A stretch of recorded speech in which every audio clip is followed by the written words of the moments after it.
As you know, National Security Advisor H.R. McMaster gave a brief statement outside the White House yesterday. He gave a longer, more full statement today before the press where he categorically denied that the president leaked anything, and he insisted that the conversations between the president and the Russian were wholly appropriate.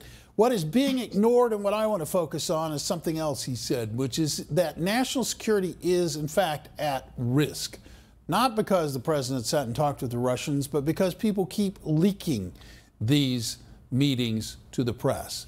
There have been other examples, the president's phone call with the Prime Minister of Australia, with Nieto down in Mexico.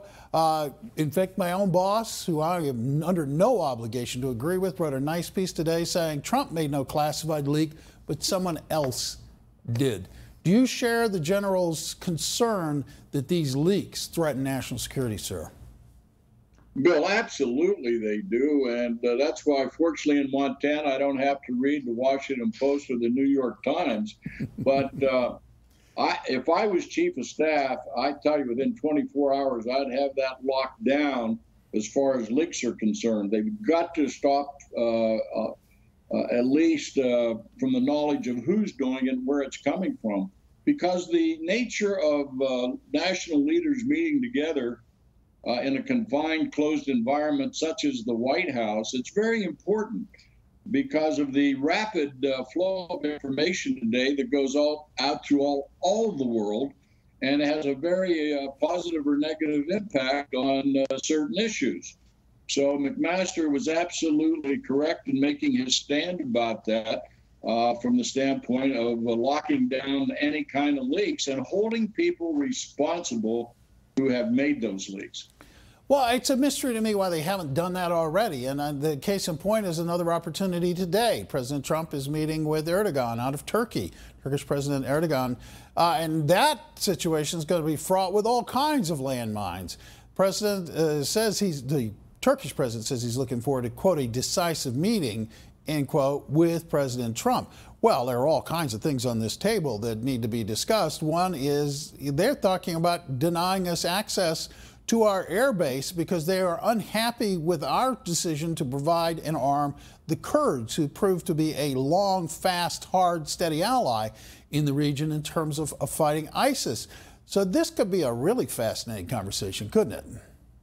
Well, absolutely. And, I've been into Turkey 4 times in the last 6 years and very sensitive to what's happening over there. But there's 2 things that we have to keep in mind. Foremost to the Turk and to Erdogan are the Kurds in Syria and Iraq. And, of course, the United States has been supporting militarily the Kurds. So that is a big point of contention. Somewhere, hopefully, a deal will be made and they'll work it out over there, because it's very important, I think, to have our air base there in Incirlik, giving us a footprint over there for a lot of different reasons, above and beyond military, but, for example, humanitarian efforts. So, but, Bill, leaders coming to the White House, if they don't feel confident that they can talk straight and talk in a way that's confidential, they're going to shut up. They're not going to be able to talk these problems through. So that's why the confidentiality in the White House. Just when I served in the Pentagon, we had a lot of classified information we had to share with our allies from time to time. So that's important to the government. It's important to the American people. And but the press is like a feeding frenzy. They just want to get something that happened yesterday or 2 days, rather than focusing on today and tomorrow. And that's where the press needs to be.